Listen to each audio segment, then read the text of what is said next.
So yeah, I am about 2.5 hours south of you. I am Gotcha. I am in Ozark. I'm 20 miles north of Dothan. So that is where we are. But I wanted to bring you in this week and next week to kind of break up the holidays and put the USL Championship and League One into the context of the holiday season. Yeah. And also wanted to let and ask you what you thought about USL Super League at the interval, and just kind of philosophical stuff along the way. So let me start there. Before we get into the fanciful stuff, when you look at USL Super League, uh, what has been your overarching thought about the league quality of play, that kind of stuff? I want to use that as the entry point to our conversation this morning. I mean, my initial thoughts is that it's a talented league.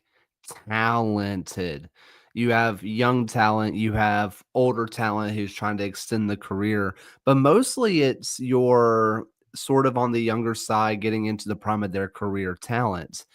And I think what really stood out to me about the Super League is how many young college players in the US simply did not get a chance because the NWSL was the only professional option in the United States. There is no Division 2, there's no Division 3, WPSL Pro on the way, but beyond the point. There was only one option, and there were so many quality players that just never got a chance, and they are shining. They are legitimate superstars in this league.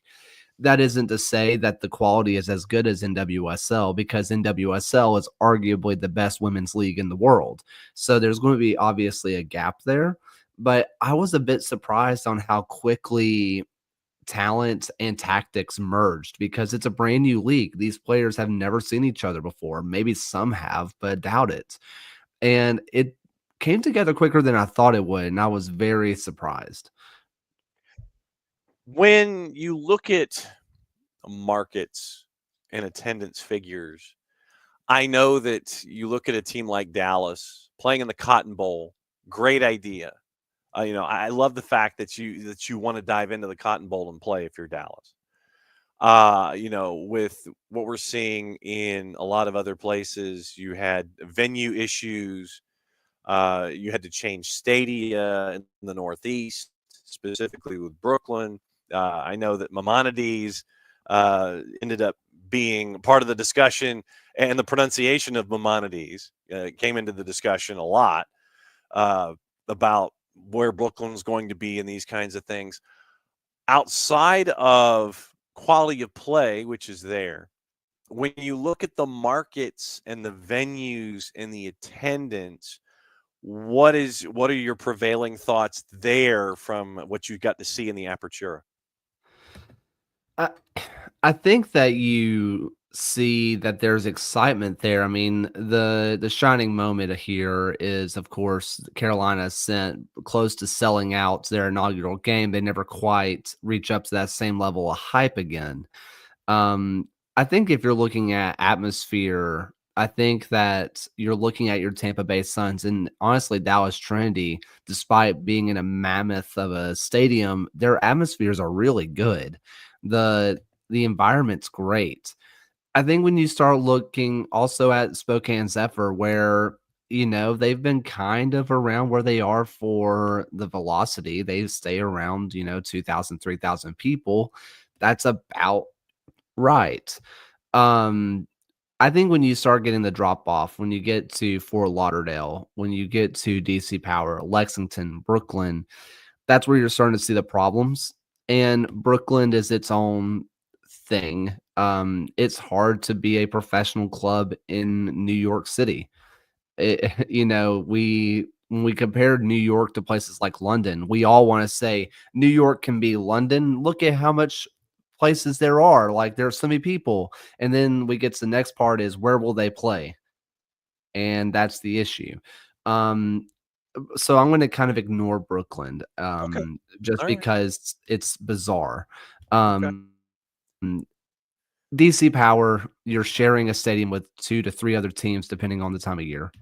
You're looking at Lexington, who has to compete with not only Kentucky basketball, a good Kentucky basketball team, on top of not being very good, and their men's team was really bad. Um, I think that Lexington is a symptom of the entire club, the men's side and the women's side, not being successful on the field this year, and their main competitor in the city is really, really good. As for Fort Lauderdale, they have potential. I just think they need time. I think that it's going to be one of those things that it can grow, but Uh-huh. getting attention down towards Miami when you have options to do anything that you want, you're going to have to fight for it. I do think that in the end, the attendance numbers look scary compared to what we're used to seeing in like MLS and even NWSL. But if you compare these attendance numbers to something like the Women's Super League in England, the top flight, the numbers aren't too dissimilar because in the end, women's soccer is still growing and people still need to catch on and people need to get over what men's soccer versus women's soccer looks like. I think that just in general, you're just kind of seeing the difference between men's soccer and women's soccer in terms of people who are willing to give it a chance because the people who give it a chance keep going back. So, since you opened the Lexington door, let me go ahead and go into it and use that as the the opening point as a part of our USL Championship discussion. Mm. They're not shy. They're not shy about grabbing folks, and they're not shy about filling out a roster. They brought in Danny Barbier from the Miami FC. Of course, I think the Miami FC. They had their off-season roster announcement the other day, and I think that they announced that 5 players, literally, I think it was 5 players that were not going to be a part of things, and that future roster discussions were going to be coming in the upcoming days. I don't know what the Miami FC is going to look like, but you bring in Danny Barbier from the Miami FC. Lexington SC is not afraid to splash the cash in this first season in USL Championship. When you look at what they're trying to do coming up from League One, what are your early returns? I think that this quasi promotion is arguably the best thing that could have happened to Lexington after a year like last year because they splashed the cash last year Yeah. and they decided to Yeah. make a bizarre coaching hire and it didn't work. And now that they're going up and they have a new coach, they can almost act like an expansion team. They can pick and choose what they want. They have a couple pieces coming in, but when we say a couple, we mean like 4. They are essentially Yeah. an expansion team, and they're willing to splash the cash, and they're not doing a dissimilar thing that Rhode Island did last year. What Lexington is missing is the superstar insane signing. Although I do think players like Logan Ketterer and people like Jacob Green are going to be 2 players that you are going to see that are going to be more impactful than you think. But I think that they're still missing a real deal superstar from this most previous season. We know what Atis Juve can be. We know what Cameron Lancaster can be, but I think they're missing someone from 2024 being an absolute superstar to really bolster this team. But I like the direction that they're going. I think that they are instantly making themselves competitive. At the very least, they have championship level talent, which we see with teams like the Miami FC, like you mentioned, did not fill their roster with championship talent. And so I think that you're going to see a big No. improvement on the field from Lexington. Kaylor Hodges from at the USL Show, at Kaylor Hodges. I know that surprises you that might be his 280 character handle, and that there is no off season. And Ewan is saying Lexington have Speedy Williams apparently. Yeah, Speedy Williams Lexington part does of have the Speedy process. Williams. Uh, Lexington has Speedy, and Speedy was one of the catalysts for for Colorado Springs to win their championship. I think that he was one of the main reasons they were able to compete. However, I do think that him being more of the deeper lying playmaker, while important to Lexington, I don't think he's going to be the game changer in its current iteration. However, Speedy Williams is one of those players who is a game changer if you have other game changers around him, if that makes sense. He can only do his work if he has people to get Yeah. the ball to.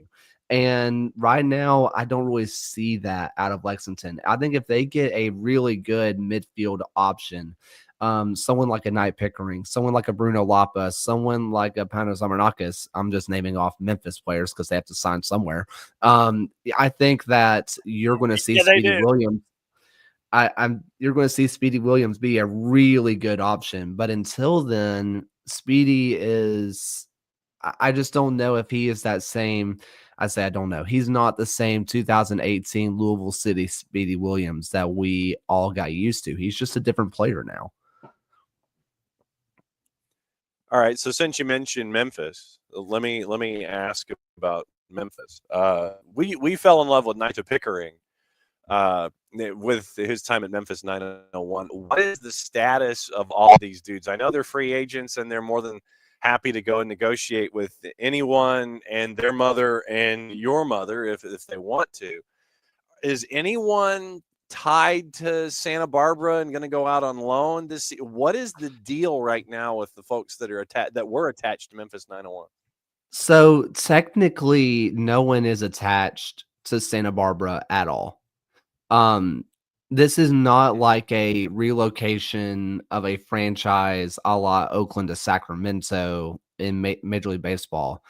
This is a brand new organization. This is a brand new franchise. Okay. The only thing that has changed is the actual franchise like rights. But this is a completely different organization, completely different. So no one is tied to Santa Barbara. Absolutely no one. They're all free agents. Um, there, there is no doubt that Memphis has some of the best free agents here. I think that when you are looking at the players who are available, they are the pick of the bunch. They are just loaded. I think that this is it's awful for Memphis fans, and I cannot reiterate that enough.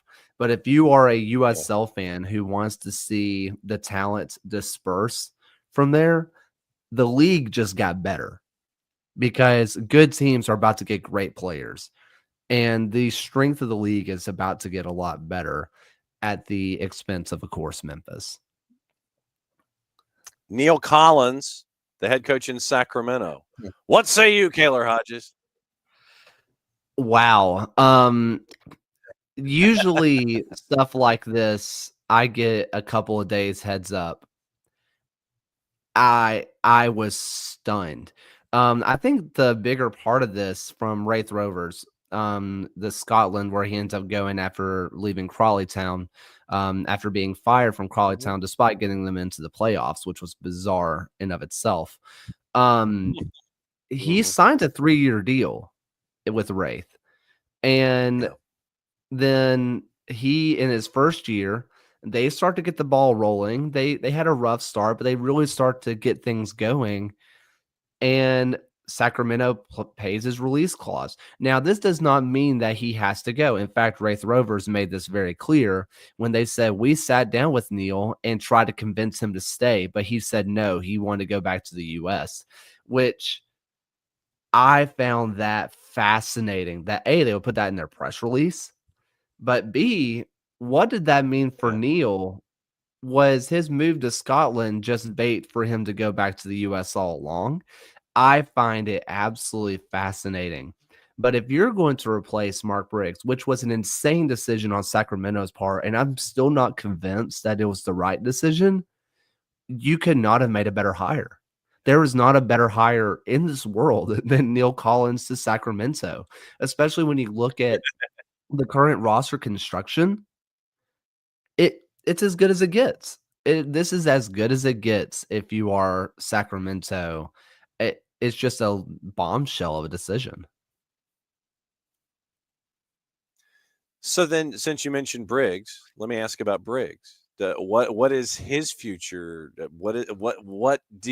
Does Santa Barbara take a flyer on Briggs and let him build that franchise down there? I mean, Western Conference, he knows what it means to be in the Western Conference. Does Santa Barbara take a flyer on Briggs? What's the future for Mark Briggs? I don't know. I I I don't know. I would not be shocked if he goes back to England. He does have his ties to West Brom and just the Midlands in general, so I wouldn't be shocked if he takes a lower league position somewhere in League One, League Two. Um, I Okay. I was thinking maybe San Antonio could be his landing spot. They've showed that they were willing to put some money, but that's not the case. San Antonio has their coach. There's only one team right now that doesn't have a coach, and that's the Miami FC in the in the championship. Oh, Which I, it would be the funniest option, but I would hate it for Mark. He's a nice guy. He doesn't deserve that. So I I don't know. I mean, I really don't know. okay. Okay. All right. Well, someone that does know is Dennis Sanchez, and he goes from Vegas to New Mexico United. Obviously, we know the moving chairs and New Mexico United A to B to C, but Dennis Sanchez, Coach of the Year finalist, after taking Vegas Lights to the Western Conference Final, leaves Vegas where they had invested. They had invested for the first time in modern memory, and you saw what you could do in Vegas with investment. So Dennis Sanchez thinks that New Mexico United is a greener pasture than what was being created in Vegas. I I think that Vegas situation's hard because you are essentially starting a club from the ground up. I know there's 5 years of experience, but boy, is it bad experience. I think that Yeah. I think people underestimate how good of a job New Mexico is because people see the lab. People Hmm. see how bad the stadium situation is, but they're building their own stadium. I think it was like fully passed on by the city. I think it's happening.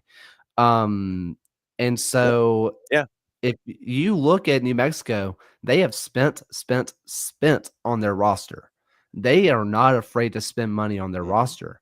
When you look at fan support, they have the highest attendance in the league every single year. I think Sacramento might have beat them because they had the 125,000 game when they played at another stadium. But when you look week in, week out, New Mexico does not go below 10,000 people. They are regularly around like 10 to 13,000 people. When you look at that kind of atmosphere, it's hard not to be allured by that. When you look at the connection to the community and how invested they are into the community, that right now they're doing it better than Las Vegas. And like I said, they have spent on that roster. They have spent. And if you are telling Dennis Sanchez, hey, look at how much money we've spent in the past, and we'll let you spend this money on whatever you want to build your dream team, it's hard not to say yes to Uh, that. It's so hard not to say yes to that.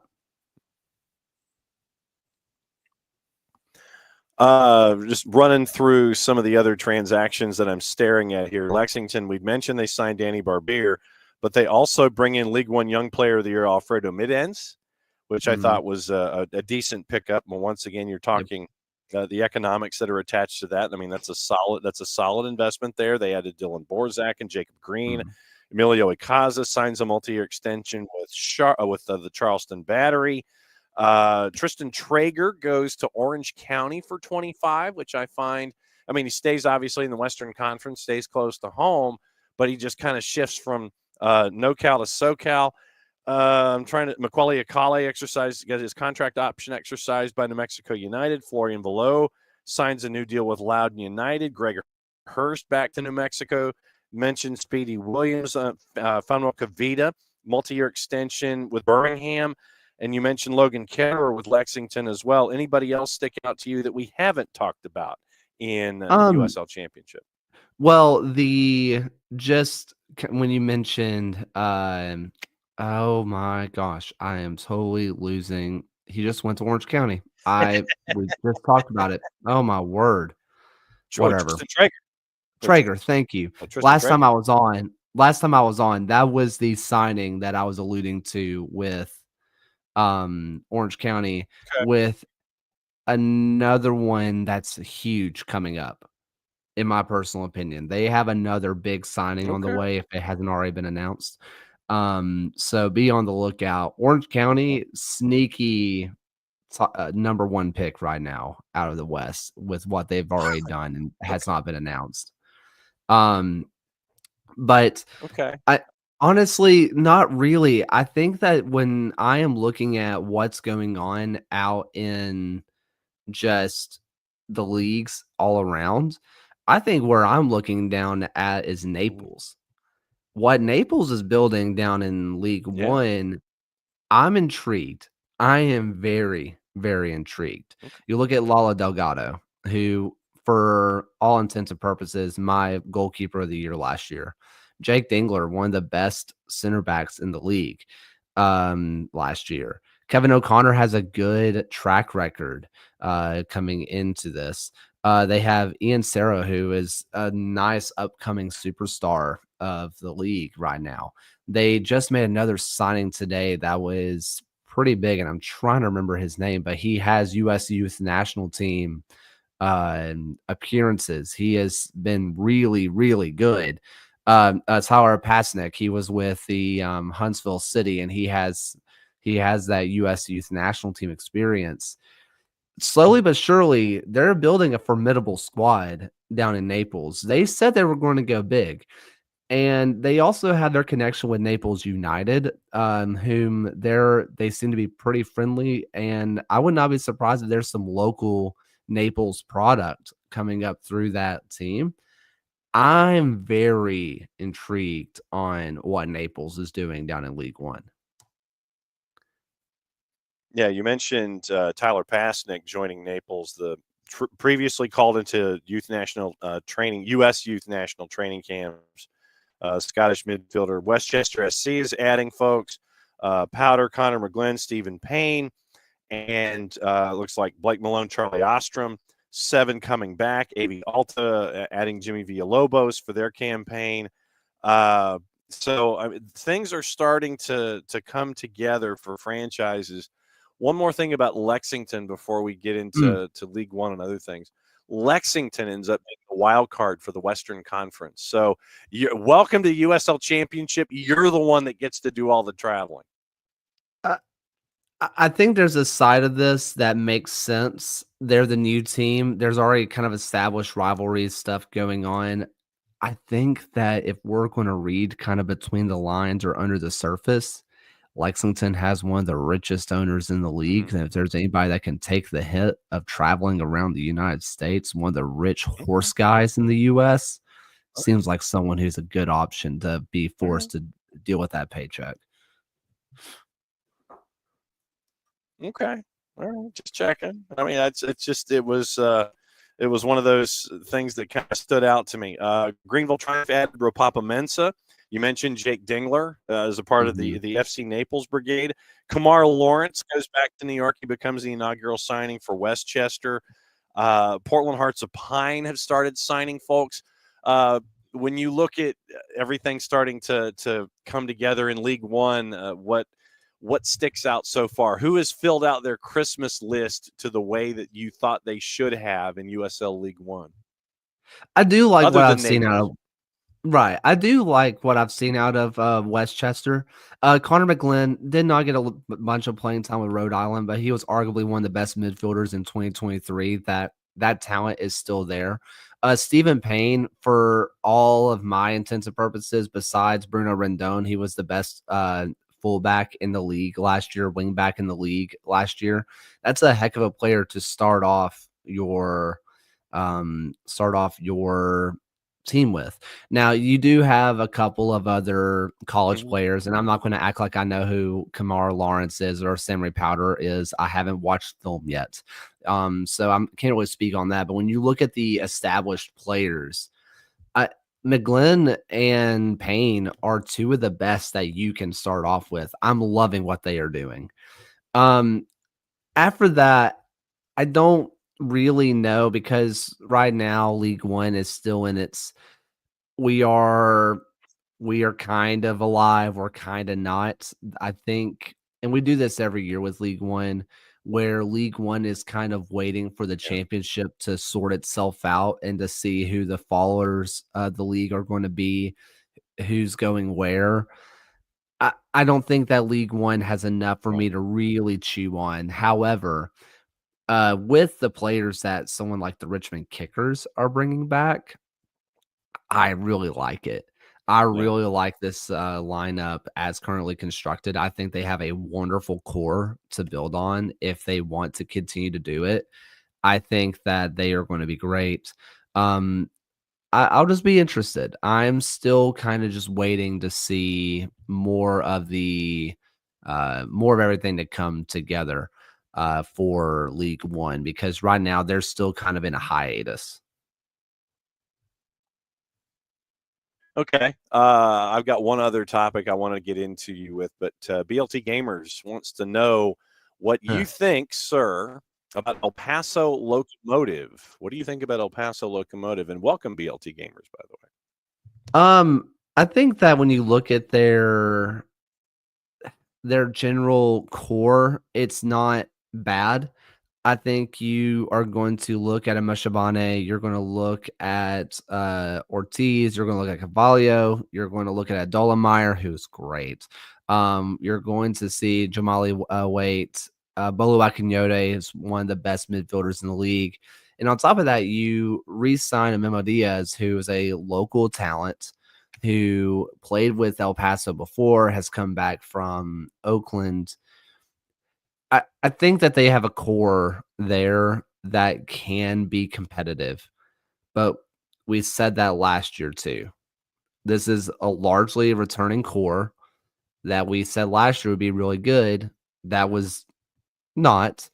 However, we saw Wilmer really turn things around, and I'm going to be cautiously optimistic about El Paso. Now, cautiously optimistic means finishing 10th or ninth as opposed to 12th. Um, I don't know Yeah. what their plan is. They have spent in the past. Granted, that's part of the reason that Mhm. Lowry left is that he wasn't given the full go to spend all of the money. I think that it's go time for El Paso. If they don't spend money this offseason, they need to really look in the mirror and decide what they want to be because they're not giving chances to their local youth products. They just signed one to a deal, which I think was Quezada, I believe.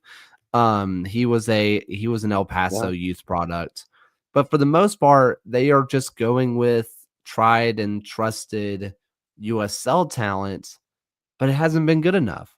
So they need to decide: do we want to be the team that plays our youth, or do we want to go out and spend? Because you could do this middle ground with MLS2 teams around. You can't do it anymore. Last topic I wanted to get into you this time before next week when you come back, New Year's resolutions for franchises and such. Expanded Jägermeister Cup. We knew this was coming. We Yeah. didn't know when. Now we know when. And now you've got expanded Jägermeister Cup with your crossover with USL Championship and League One. What do you think? I love it. I straight up love it. I think that this is something that's been needed for a long time. I think that I think that championship teams are about to be in a shock on how good League One is. For a lot of teams, they see League One players and they see that's a step below, and they'll say, "Well, we're clearly better than them." And you'll see a couple of upsets in the US Open Cup, but everybody just kind of says, "Well, that's the US Open Cup. That's just the way the cookie crumbles." You're about to see an extended tournament where I think that there's going to be a couple League One teams to make an absolute run, and I would not be shocked to see if 1 to 2 play League One teams in the semifinals of this thing. I think that the gap is that small. Um, I do think that you're going to see this is going to open the door for more championship clubs to see how good players are in League One and take more risks on signing those lower league players. There's still some teams who have not taken that jump that are kind of elitist and say, well, we're in the championship, they're in League One, and that's for a reason. There's a reason for that. The reason is because you haven't done enough scouting and you just don't understand how good these players are. I think there's going to be a lot more of, man, that player absolutely kicked our tail. We better sign him next year. I think that's going to be great. I also think that if they keep the rules from last year of the tiebreaker being goals scored, not goal difference, people, goals scored. I think you're about to see some incredible matches Yeah. where League One teams are not going to go into away stadiums and just park the bus to try to get a result. That's not the goal. The goal is to score goals. I think you're about to see absolute track meets that is going to be a different kind of what's the word? A product than the US Open Cup, where it's survive, try to counterattack, get a goal, maybe end it in 90, pray we get to penalties and win. Not going to happen here. They are going to go for goals. And I think you're about to get a fun product from this. And I think that if the USL markets this correctly, if the USL makes it very obvious, hey, this is a Jägermeister Cup match and forces its teams to market this differently and actually market it, I think this is going to be one of the biggest successes the league has had in about a decade. Look at group number 3. Birmingham, Chattanooga Red Bulls, Forward Madison, Indy 11, 1 Knoxon FC Tulsa. And look at group 6. Charleston, Greenville, the Miami FC, Naples, Tormenta, Tampa Bay. Those are the 2 off the top of my head because I just stared at the groups and I'm like, okay. I think those 2 groups will be the 2 groups so that when you're looking for somebody to come up and bite you, those will be the places where it's going to happen. What is going on here during the holidays with at the USL Show? Right now, we're kind of figuring it out. We're going to be coming back next week. Will that be next year at that point? Maybe. I don't know. But we're going to be back next Tuesday. We're going Yeah, to it will. be, Today's. I think so. look at that. You're close. I think you're close. But yeah, so we're gonna be doing more of this like kind of transfer tracker and a little bit more auxiliary, like those little tier lists that everybody loves and that kind of stuff. But we are working on a history of USL. We said it last year, but we've really started. We're diving in.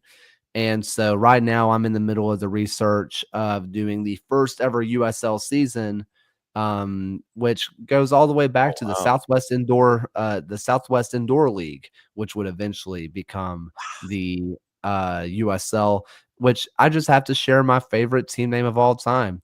What do you know about the Soccerdillos? I mean, come on. We need to have more teams named the Soccerdillos. I would imagine that's Amarillo, just off the top of my head. Yeah, I mean, I'm stuck in like Zalt. Like that. I'm trying to remember who the Soccerdillos actually. Oh, it's the Austin Soccerdillos. Okay. All right. It's a fun name. Well, we need to bring that back. This project. Oh, no doubt. The Soccerdillos, but you got to find the right market for it. Talk to Michael Hitchcock. I'm sure that he'll want to bring something like that back into the process. So I'll shoot you an email and we'll figure out what day. I don't know what your New Year's plans are. I don't know if you're going to try and burn down the Sloss furnace or anything like that on New Year's or anything. But we'll come back next week. We'll do New Year's resolutions, other news, those kinds of things. So when you guys are up and running, at the USL Show. He is at Kaylor Hodges. I know that's a shock that those would be his Twitter handles. But as always, my friend, great to see you. Did you get the pony for Christmas, by the way? What'd you get?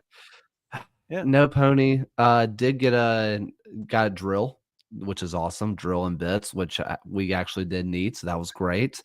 And we just got what they give every young couple, lots of money, and say, we don't know what you need. Go buy something, which I'll always accept.